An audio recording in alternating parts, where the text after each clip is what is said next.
अस्सलामुन अलैका दोस्तों, मैं उम्मीद करता हूँ कि आप सब खैरियत से हैं और खुश व खुर्रम हैं, खुश रहें, आबाद रहें, अपना ख्याल रखें और अपने फैमिली मेम्बरान का भी ख्याल रखें। दोस्तों, जैसा कि आपको पता ही है कि हमारे लेक्चर्स बयूच और बयूचन और अलबैत पर चल रहे हैं, जिसके मानी ये लोग घर कर देते हैं। आज का हमारा लेक्चर भी इसी सिलसिले की एक कड़ी है और इसमें हम सूरा नूर जो कि सूरा 24 है, इसकी आयत नंबर 29 पर बात करेंगे। आयत की अंडरस्टैंडिंग की जान बढ़ने से पहले मरवजा तराजम को जब मैंने पढ़ा तो कुछ सवालात सामने आए। वो सवालात आप दोस्तों से मैं शेयर कर रहा हूँ। आप में से वो दोस्त जो इल्मी इस्ताअत रखते हैं वो इन सवालात के जवाबात देकर मेरी रहनुमाई कर सकते हैं। ये तमाम सवालात एक स्टूडेंट के तौर पर मैं रहनुमाई हासिल करने के लिए आप दोस्तों से शेयर कर रहा हूँ। तराजम जो मैंने पढ़े तकरीबन सबके एक ही जैसे थे। उनमें से एक तर्जुमा मैंने वो सवालात के लिए सिलेक्ट किया है। इस तर्जुमे पर हम जो सवालात उठाएंगे, यूँ समझे कि इससे मिलते जुलते तराजम चाहे पूरी दुनिया में किसी भी कोने में हों, ये सवालात उन सब तराजम पर भी हैं। तर्जुमा मैंने स्क्रीन पर शेयर कर दिया है, गौर करें। मुतरजिमीन लिखते हैं कि सवाल नंबर 1 है, तुम पर कोई गुनाह नहीं। इस पर सवाल ये है कि गुनाह किस लफ्ज़ का तर्जुमा किया गया है, क्योंकि अल किताब में सूरा 2 की आयत नंबर 85 समेत तकरीबन 35 बार इसमी इस्तेमाल हुआ है, जिसके मानी ये लोग खुद गुनाह करते हैं। और सूरा 24 की आयत नंबर 29 में ये लफ्ज़ ही मौजूद नहीं है। इस आयत में जुनाहुन आया हुआ है, जिसके मानी इन लोगों ने गुनाह किए हैं। मेरा सवाल ये है कि इसके मानी गुनाह कैसे और किस असूल के तहत लिए हैं। सवाल नंबर 2 है, मुतरजिमीन लिखते हैं कि तुम पर कोई गुनाह नहीं, कि तुम ब्रैकेट इन्होंने डाली है, उसमें लिखा है ऐसे घरों में दाखिल हो जाओ कि इनमें रहाइश नहीं की गई। इस पर सवाल ये है कि ब्रैकेट में जो ऐसे लिखा गया है, ये आयत के किस लफ्ज़ का तर्जुमा किया गया है? क्या वो लफ्ज़ जिस हस्ती ने ये किताब दी है वो हस्ती लिखवाना भूल गई थी आयत के मतन में, जो ये कमी पैबंद लगाकर हमारे मुतरजिमीन को पूरी करना पड़ी? अगर ऐसे है तो फिर वो अलीम हकीम नहीं, अलीम हकीम ये मुतरजिमीन है। क्या किया जाए? मज़ीद ये है कि एक सवाल यहाँ पर ये भी सामने आता है कि क्या मोमिनीन फारिग ही घूमते रहते हैं, जो इनको कहा जा रहा है कि ऐसे घरों में दाखिल हो जाओ जिनमें रहाइश नहीं की गई। और मज़ीद एक सवाल यहाँ से सामने आता है कि जिन घरों में कोई ना रह रहा हो, अगर इसमें मोमिन दाखिल हो जाए, बेशक अगर घर खाली ही हो, इसका कोई मालिक तो होगा ही। अगर वो मालिक आ जाए, वो भी आगे से गुंडा हो, फिर तो कत्लो गारतगरी हो जाएगी। क्या अल्लाह ऐसी तालीमात देगा मोमिन को कि किसी की घर में भी बिना पूछे जो वहाँ जाके बैठ जाओ? क्या ऐसी तालीमात दे सकता है?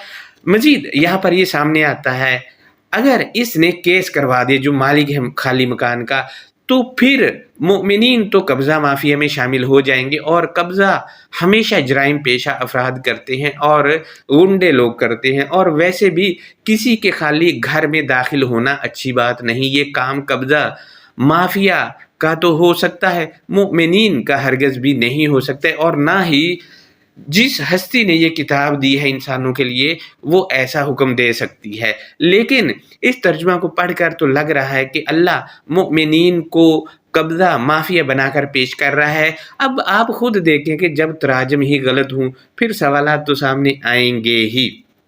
मज़ीद ये है कि और ऐसे घर जो खाली पड़े हों, इनमें मोमिन भला दाखिल कैसे हो सकता है और किस मकसद के लिए होगा? जबकि खाली और वीरान जगह में दाखिल होकर जो काम करते हैं लोग छुप छुप कर, इनसे आप सब वाकिफ़ हैं। और मुतरजिमीन ने लिखा है जिन घरों में रहाइश नहीं, इनमें दाखिल हो जाओ। ये सवाल नंबर 3 है। जबकि आयत का मतन मैं लगा रहा हूँ, गौर करें। आयत का मतन कुछ यूँ है, लैसा अलैकुम जुनाहुन अन तदखुलू बयूतन गैर मस्कूनतिन फीहा मताउन लकुम। आयत के मतन में कोई ऐसा लफ्ज़ नहीं जिसके मानी ना किया जा सके। ना मानी तो ला के होते हैं, या फिर माँ जो कि नाफिया की सूरत में आती है तो तब ना मानी किए जाते हैं, लेकिन इन्होंने गैरा को ना के मानी पहना दिए। बाकी आयत के तर्जमे का जो हशर किया है वो सवालात मैं उस पर शेयर कर रहा हूँ, आपके सामने है और ख़ुद अंदाज़ा लगाएं, आप ख़ुद भी पढ़ के सवालात कर सकते हैं। जबकि यहाँ पर बयूचन बतौर सिफ्त है और हालित नसब में आया यानी मफूली हालत है। ये किसी चीज़ की सिफ्त है और ये किस चीज़ की सिफ्त है ये हम आपको बताते ही रहते हैं। मज़ीद हम आगे बढ़ते हैं तो मुतरजमीन लिखते हैं, सवाल नंबर 4 है, इन घरों में दाखिल हो जाओ, ब्रैकेट इन्होंने दी है उसमें लिखा है और इनमें ब्रैकेट बंद की है तुम्हारे लिए फ़ायदे की कोई चीज़ हो। इस पर सवाल ये है कि इन घरों में जो खाली हों और इनमें फ़ायदे की चीज़ हो, इसमें दाखिल होने का कहा जा रहा है। सवाल ये है कि फ़ायदा मंद चीज़ जिस घर में हो वहाँ चोर उचक्का तो दाखिल हो सकता है उसको चोरी करने के लिए, लेकिन ईमानदार आदमी या मोमिन वहाँ दाखिल होते हुए वैसे डरेगा कि कहीं मैं पाक दामन हूँ, मुझ पर चोरी का इल्ज़ाम या हेरा फेरी का इल्ज़ाम न लग जाए। आखिर ये अल्लाह किस चीज़ की तरकीब दे रहा मोमिनीन को, रहनुमाई करें। मज़ीद ये है कि अब तुम्हारे लिए फ़ायदे की कोई चीज़ हो तो वो कौन से घर हैं जो खाली भी हो और उनमें फ़ायदे की चीज़ भी हो, इस पर भी हमारी रहनुमाई करे। मज़ीद हम आगे बढ़ते हैं तो मुतरजमीन लिखते हैं कि और अल्लाह जानता है जो तुम ज़ाहिर करते और जो तुम छुपाते हो। अब देखें इस पर सवाल ये सामने आता है कि खाली घर जिसमें फ़ायदा वाली चीज़ हो इसमें दाखिल होकर छुपाना, ये तो करप्शन और चोरी के ज़ुमरे में आएगा। क्या मुमिनीन ये काम कर सकते हैं और अल्लाह इनको ऐसी तरकीब खुद दे सकता है कि तुम छुपा लो भाई, खाली घर पड़ा है उसमें दाखिल हो जाओ और छुपा लो भाई, चीज़ छुपा लो। क्या ऐसी तालीमात अल्लाह की हो सकती हैं? आप खुद अंदाज़ा लगाएं। अब देखें ये सवालात थे मरवजा तर्जमे पर, ये सवालात हैं और इनके अकीदे पर है, क्योंकि ये बैत जो अलकिताब में इस्तेमाल हुआ इसके मानी बतौर इमारत करते हैं तो इस पर किए गए हैं, जबकि अलकिताब में बैत की वजाहत अलकिताब खुद करती है, वो हम अपने पिछले लेक्चरों में आप दोस्तों से शेयर कर चुके हैं। आयत की अंडरस्टैंडिंग की जान बढ़ने से पहले मशहूर अल्फाज के मानी आप दोस्तों से शेयर कर रहा हूँ। मानी के स्क्रीनशॉट इंग्लिश में है वो मैंने स्क्रीन पर लगा दिए हैं, उनका तर्जमा मैं उर्दू में आपसे शेयर करूंगा। नंबर 1 पर है जुनाहुन, इसके मानी है इल्ज़ाम, दोष या शिकवा। मजीद नंबर 2 पर है बयूचन, इसके मानी हम अपने पिछले लेक्चरों में बता चुके हैं। उन सब लेक्चरों के लिंक्स मैं आज के लेक्चर के कमेंट में लगा रहा हूँ, मानी व मफहूम समेत बाकी जितने भी हमने दर्स कर लिए हैं बैत पर, उन सब आयतों का जायज़ा आप उन लेक्चर्स पर जाकर ले सकते हैं। नंबर 3 पर है गैरा, इसके मानी के अलावा अजी। मजीद इसके मानी है फ़र्क और तब्दीली भी इसके मानी है, लेकिन हमारे यहाँ इसके मानी ना कर दिए जो कि माँ नाफिया और ला के मानी होते हैं।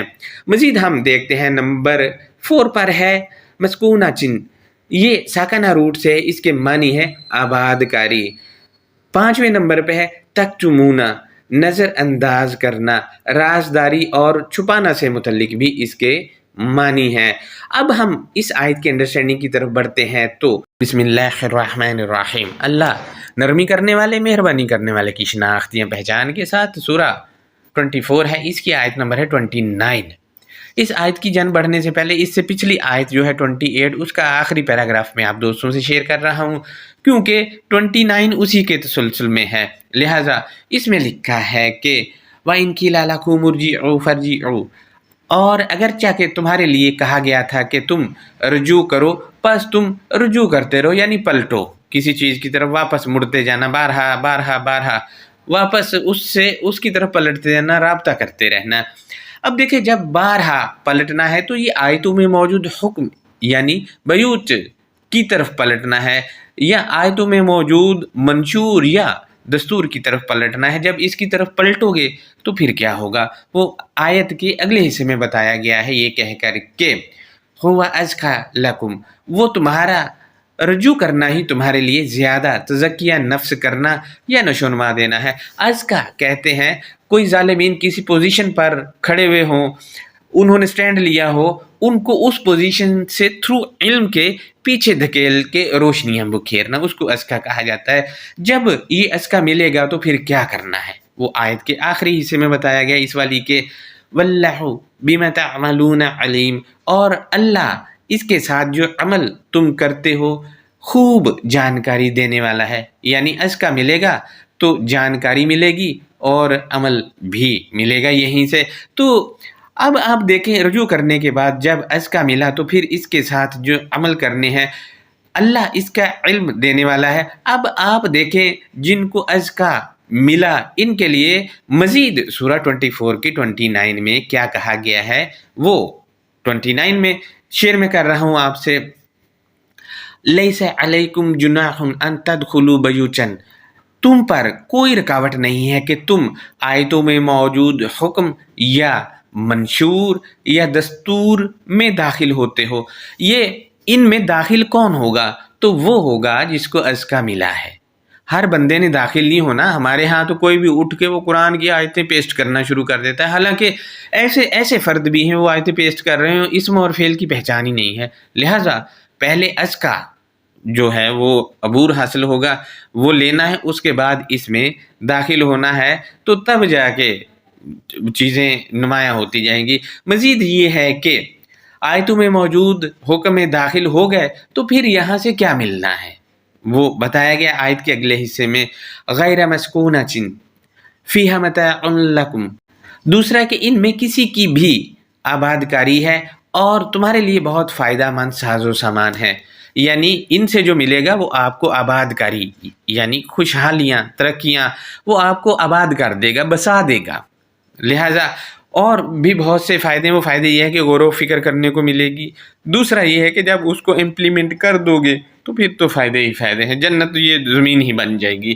مزید ہم آیت کے آخری حصے کو دیکھتے ہیں تو یہ جو ملتا ہے فائدے مند سامان وہ علم کی صورت میں بھی ہے، تو اس علم کے ساتھ کیا حشر کیا جاتا ہے وہ بتایا گیا ہے یہاں پر کہ واللہ یعلم ما تبدون وما تکتمون، اور اللہ جانتا ہے جو تم نمایاں کرتے ہو اور جو تم نظر انداز کرتے ہو یا تم چھپاتے ہو۔ اب آپ دیکھیں کہ یہاں کہا جا رہا چھپاتا ہے، وہ بیوچ ان میں فائدے مند چیز رکھی گئی ہے، وہ لینی ہے، اس میں سے کچھ چھپاتے ہیں اور کچھ ظاہر کرتے ہیں۔ تو یہ ظاہر کرنا اور چھپانا تو کتاب سے ہے، جیسا کہ سورہ 6 ہے، اس کی آیت نمبر ہے 91، اس میں ہے قُلْ مَنْ أَنزَلَ الْكِتَابَ الَّذِي جَاءَ بِهِ مُوسَىٰ نُورًا وَهُدًى لِلنَّاسِ، تو بتا دے کہ جو ایک الکتاب بتدریج کلیئر کی تھی، جو وہ موسیٰ اس الکتاب کے ساتھ آیا تھا، روشنی اور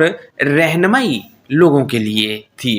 اب الکتاب روشنی اور رہنمائی تھی لوگوں کے لیے، تو اس کا حشر کیا کیا گیا وہ بتایا گیا آیت کے اگلے حصے میں، یہ کہہ کر کے تجعلونہ کراطیس تبدونہا وتخفون کثیرا، تم اس کو کراتیس بناتے ہو، تم اس کو اجاگر کرتے اور تم بہت سا اس میں سے چھپاتے ہو۔ اب آپ دیکھیں کہ بہت سا کس میں سے چھپایا جاتا ہے؟